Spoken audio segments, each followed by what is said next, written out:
Well, thank you for joining me for the next half an hour or so as we continue in our teaching series called Living from the Heart, a study in the letter to the Philippian church by the Apostle Paul. Before we jump into the scripture that we have for today, just a bit of housekeeping items. Hopefully you've jumped on our website, www.myfaithchurch.org. You've taken advantage of some of the free resources that we've made available for you, whether it's setting up your own private account in terms of Right Now Media, Netflix of Bible studies so you can feed yourself during the week, or instructions of how to download the YouVersion Bible app that comes in very handy. A lot of our teaching notes are on there. If you click events and you go to Faith Church, you can have those any particular Sunday. Well, we hope that you can join us either in person at 10 o'clock at Faith Church there in Martinsville, but if not, we're so glad that you've chosen to be with us here on YouTube. If you are interested in receiving some text alerts, a lot of times we'll throw you some material, follow-up material that is helpful to our teaching as well, especially during the winter months. It comes in really handy when in regard to the weather. And if you are interested in receiving these text alerts, we just encourage you to text this, My Faith Church, to this number, 888-403-4294. Thank you for your contribution, clicking the donate button on our website or texting a contribution to 73256. Now, we got all that kind of stuff out of the way. If you have your Bible, I want you to turn to chapter 2. So we've been spending a good significant amount of time on chapter 1. We began this teaching series back in November. So we've been on this for about 2 months now. Took a little bit of a break for some of the holiday stuff, but we're jumping back into chapter 2. And the reason why I mentioned that we're turning the page to chapter 2 is because chapter 2 starts out, and I'll read it here in just a moment, with really a word that recaps everything that the Apostle Paul has been talking about. And so I'm just going to read really the first 4 verses of chapter 2, and then we'll get into the meat of what we're going to be looking at here today. So if you have your Bible, chapter 2, I'll be beginning here at verse 1, and I'll be going to verse 4. Therefore, if there is any consolation in Christ, if any comfort in his love, if any fellowship of the Spirit, if any affliction and mercy, fulfill my joy by being like-minded, having the same love, being of one accord and one mind.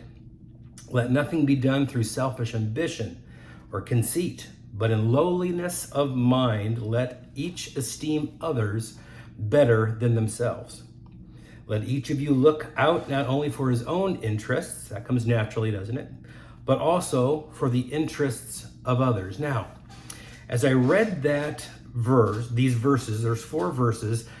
In our English version, there's periods, there's commas, there's semicolons, there's all the grammatical, punctuation that you would expect in terms of sentence structure. Well, when the Apostle Paul wrote this, there are no periods, there are no commas.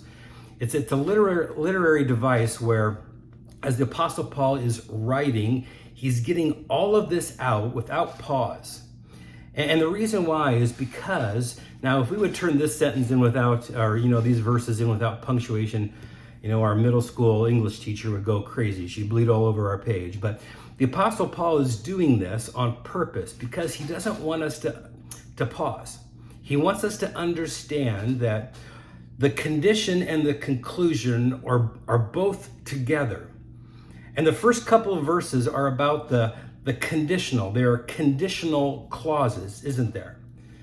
And it begins with this word, therefore. And if you're a student of the scripture, you always kind of take note of that word, therefore. That means that everything that Paul has written up to this point, we need to take in consideration in the light of what he's about ready to write.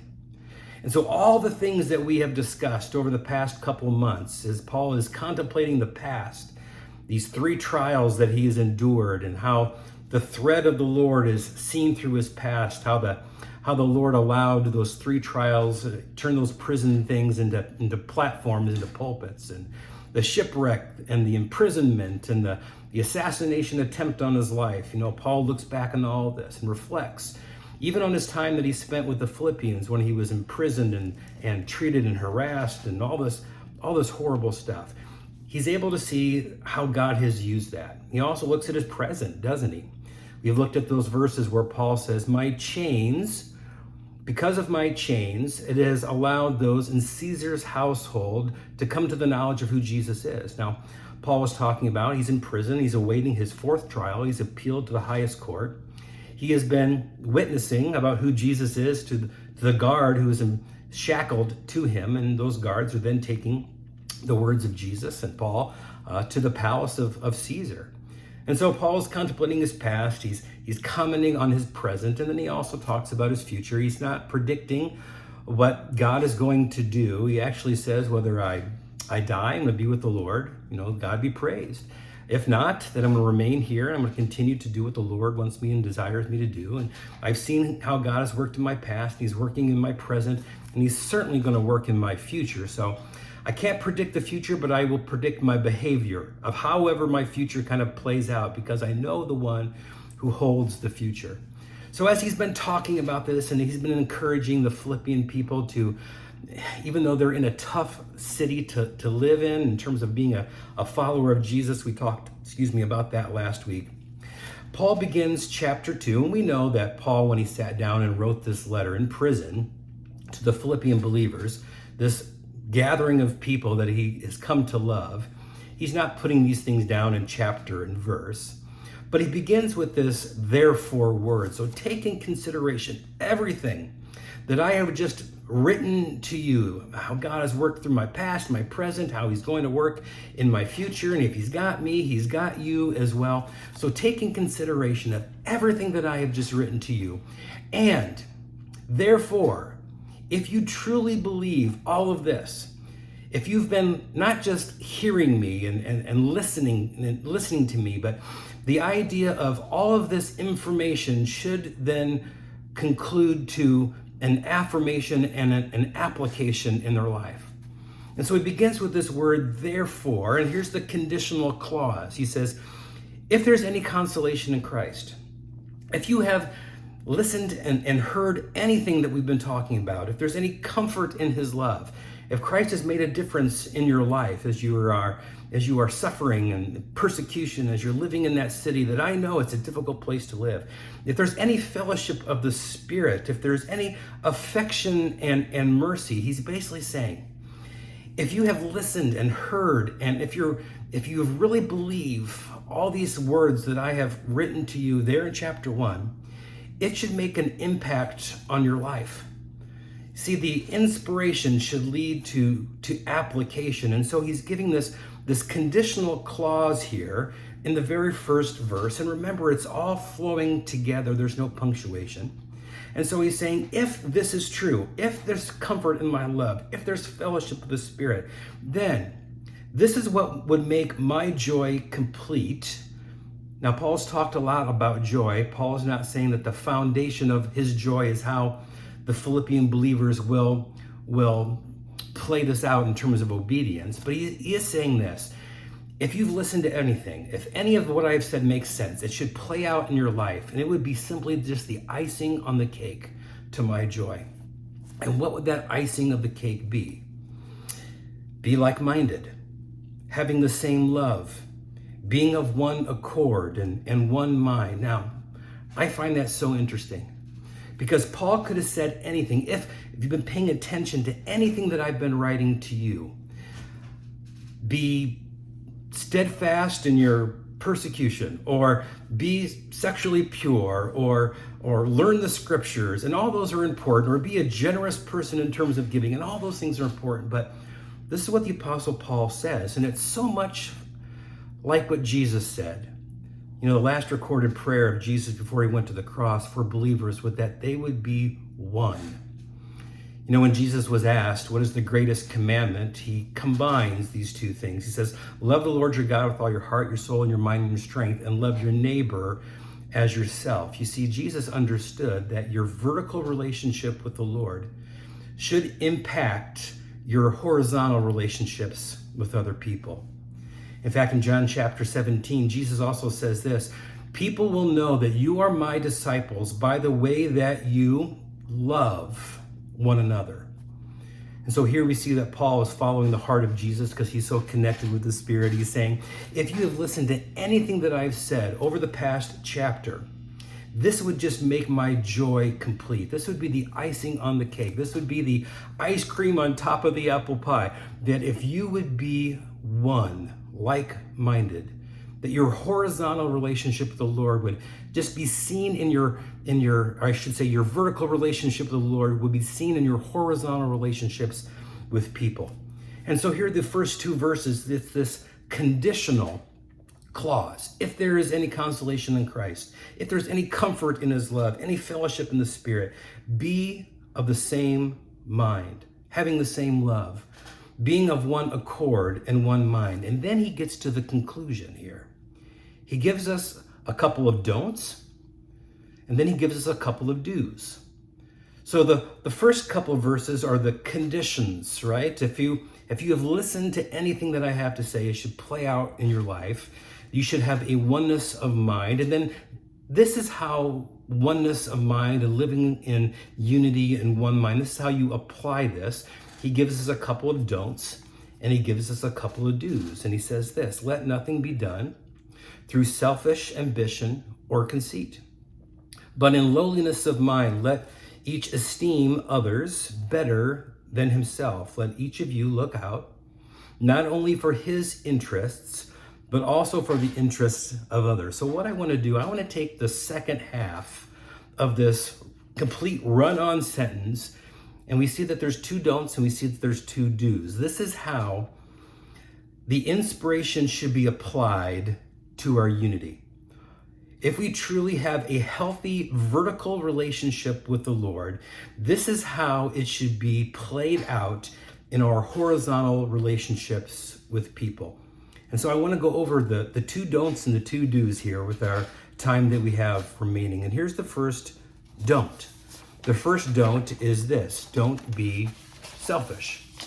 You know, we read this verse in verse 3 where it says, let nothing be done through selfish ambition.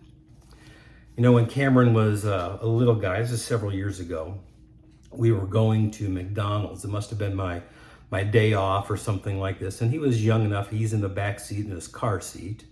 And we used to go, this is probably after I picked him up from preschool or something, and we're going to go to McDonald's. And he just, you know, he likes his Happy Meal, you know, his nuggets and his French fries. And well, we were going to McDonald's and there was a car accident and we were unable to get there because it happened right at the entrance. And so I took that as an opportunity perhaps to maybe instill a little bit of compassion in Cameron. And I said, hey, Cameron, pal, we're not going to be able to go to McDonald's right now. It looks like there's an accident and we should pray, you know, for the people who are involved in the accident that they're okay.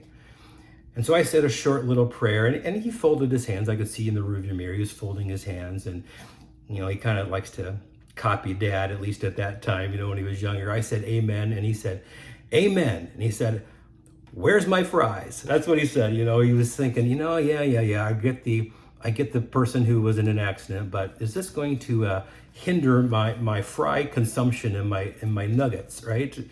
Well, I laughed a little bit because that same morning on the news, there was this announcement that there was this traffic accident. And I said, Tammy, you better leave a little early because this was en route to her work. And she said, oh, I hope I'm not late, you know, because of that accident. And I thought to myself, oh, he learned that from his mother, right? You know, the truth is we're human beings. We are all prone to selfishness, aren't we? In fact, I would say, unless God intervenes in your life, you will always default to selfishness. We can recognize that in ourselves, but that's just a part of our nature. And unless our nature is changed at the core, we will always just default to that selfishness. You know, the book of Romans talks about how when we come into a relationship with Christ, that at the very core, our nature is changed, that the old self becomes the old self, and the new self, we're no longer controlled by the flesh, but we're controlled by the Spirit. If you don't have the Spirit, you really can't live by the Spirit. You can clean yourself up on the outside, but that sinful, selfish nature will always be there. But yet when you become a believer in Jesus, you have the internal cure. Now that doesn't mean that you can't default to selfish behavior, but it's not a losing battle. You're not fighting a losing battle. I always give the illustration of poison ivy. Whenever I get poison ivy, I'm just allergic to it, and I know eventually I'm going to have to go get one of those prednisone shots, a cure from the inside, but I'm stubborn. And so I try to treat it topically, and I go get the pink stuff at Walmart and all those, lotions or whatever to try to stop me from itching. But yet I know what's going to happen. It will only help for a little bit, but eventually I know I'm just going to give in. I'm going to give in to the scratch, I'm going to give in to the itch. And I know eventually I'm just going to have to go down to the, Stat Care, or whatever it is, and get the cure from the inside. Now, as soon as I get the cure, it doesn't mean I automatically stop itching. It takes a little time for that cure to work through my body. And I can still scratch and I can still leave scars, but I also know, because of the knowledge that I have, that if I allow the cure to work from the inside and I don't work against it by scratching, then it's to my advantage. And there's hope there, because I know from the inside out, the battle's already been won. And when it comes to our selfishness, there needs to be a change of nature that we cannot do in and of ourselves. Only God can do. And when he does, he gives us the Spirit. Now we can work in contradiction to the Spirit. We can scratch our sinful itches. Just because you're a Christian doesn't mean that you can't sin. Of course you can.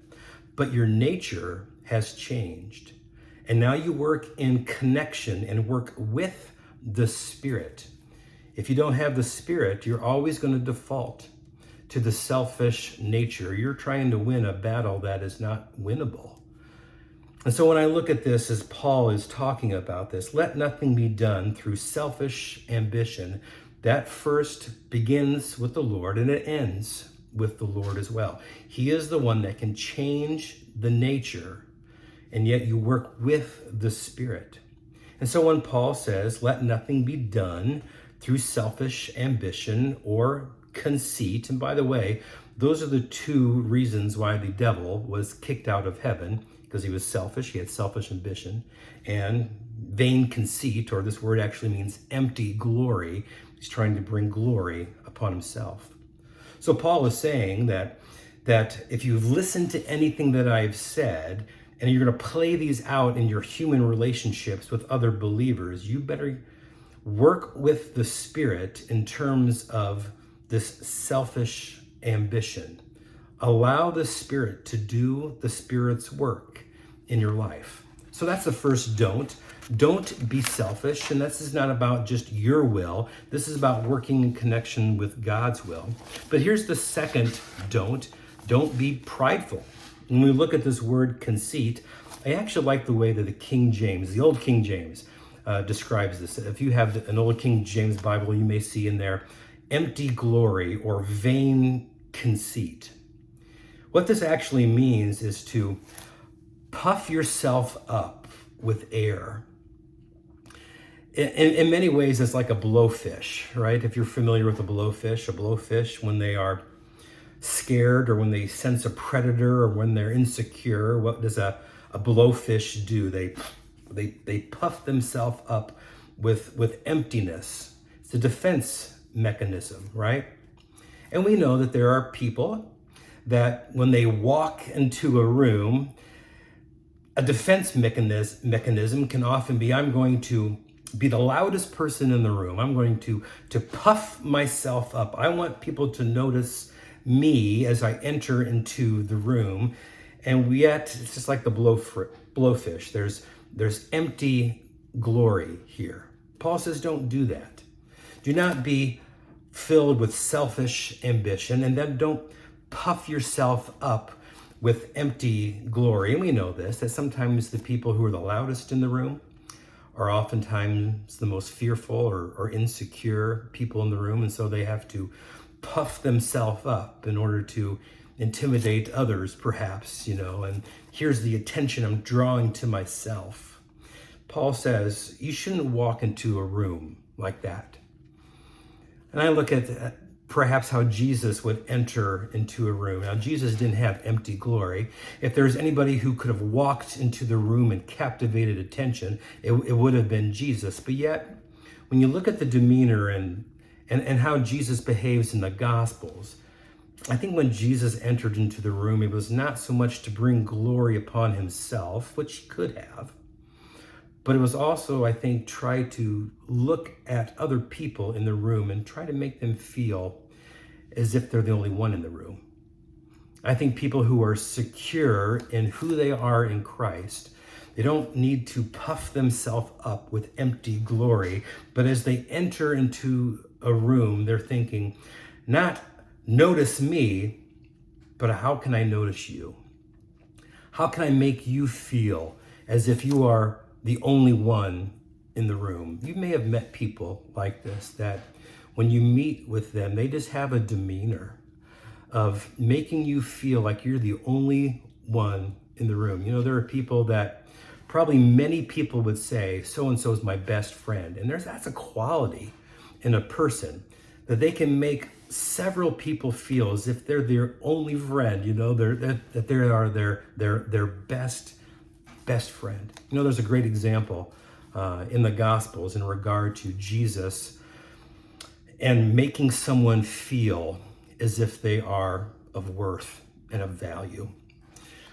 The scripture that I'm thinking about, and I'm sure you're familiar with this, was when Jesus was walking through a crowd, and there are many people who are touching him, and yet there was a woman, and we're not given her name, but she's just described with her condition, that she had a 12-year continual flow of blood. She had a female issue.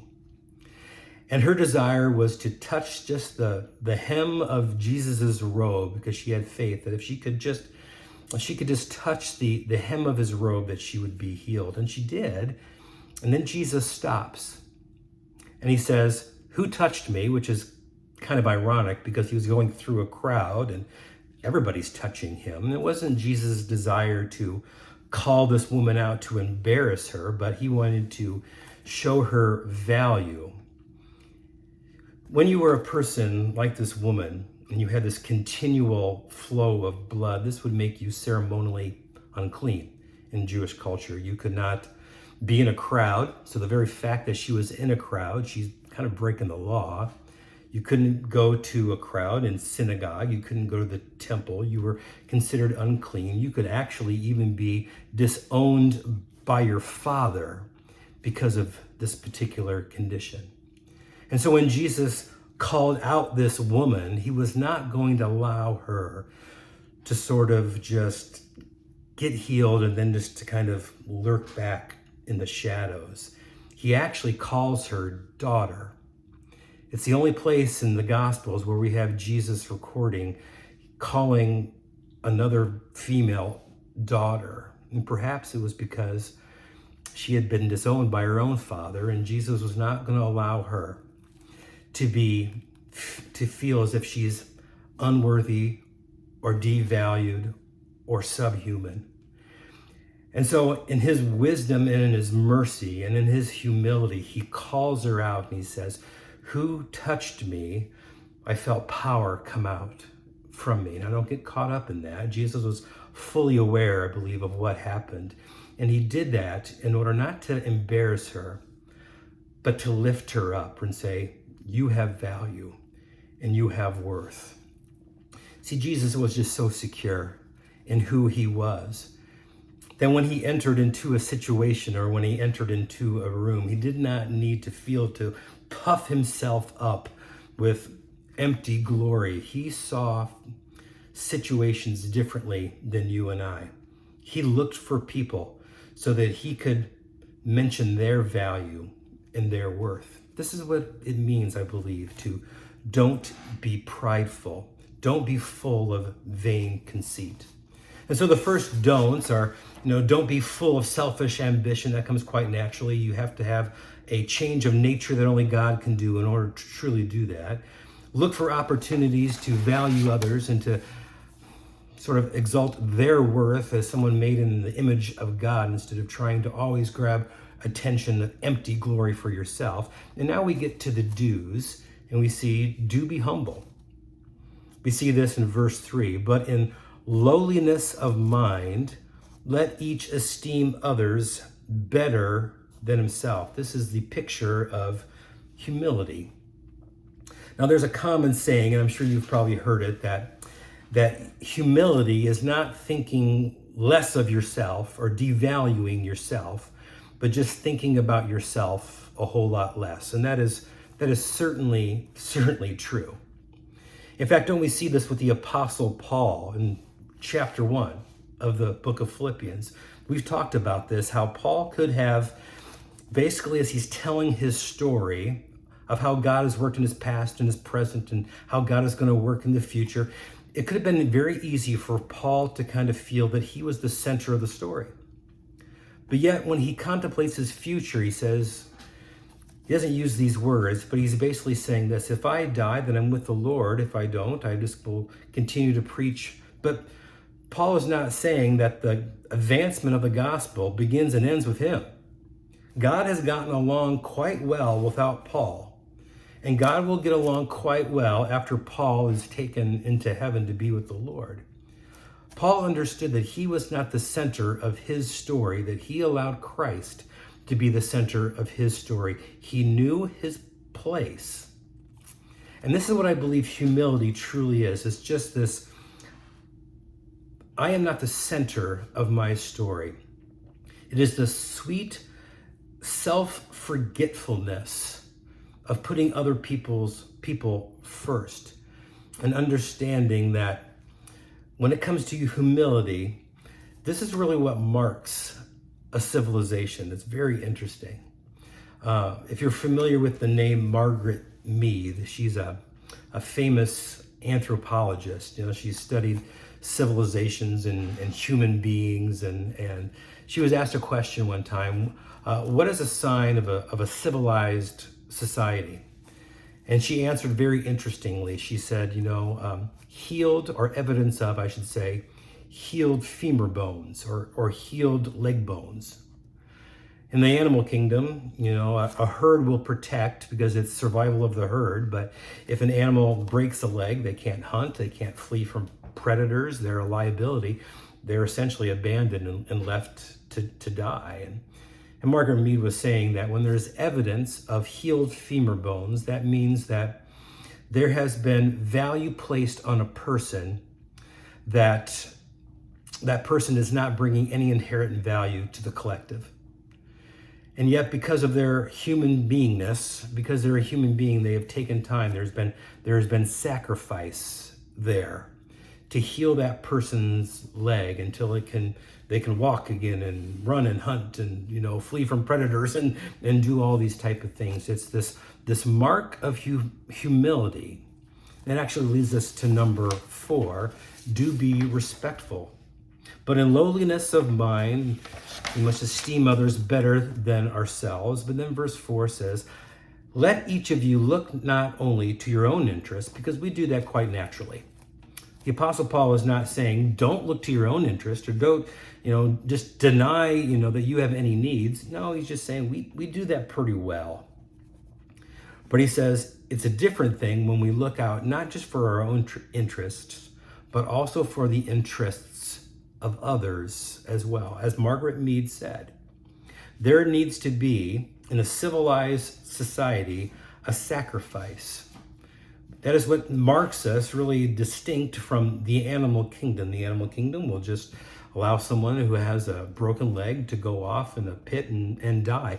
Human beings who see value in human life will sacrifice of themselves, their time, their effort, to mend those who are broken.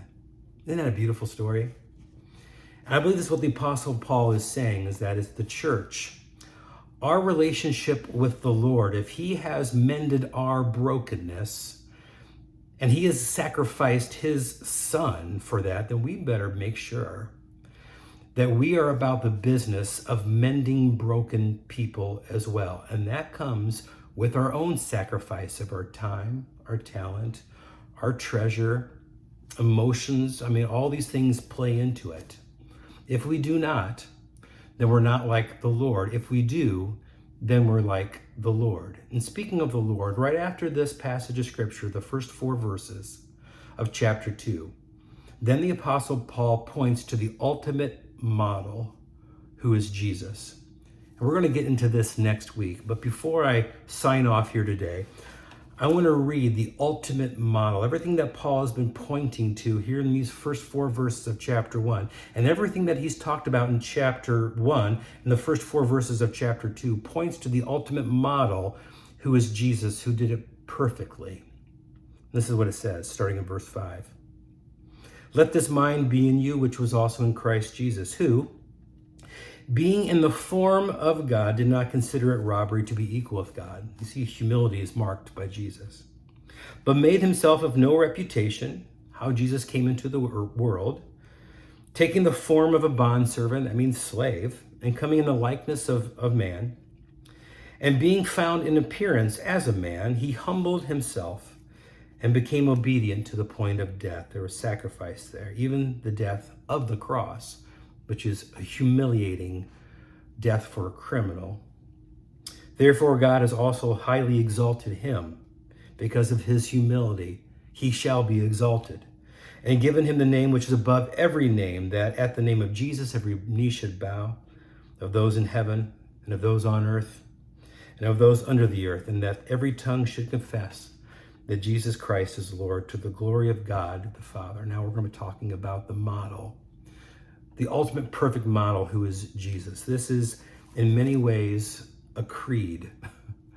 You could actually take this as a statement of faith for believers. We'll be looking at that next week. Well, the Lord bless you, the Lord keep you. May his face shine upon you. God bless.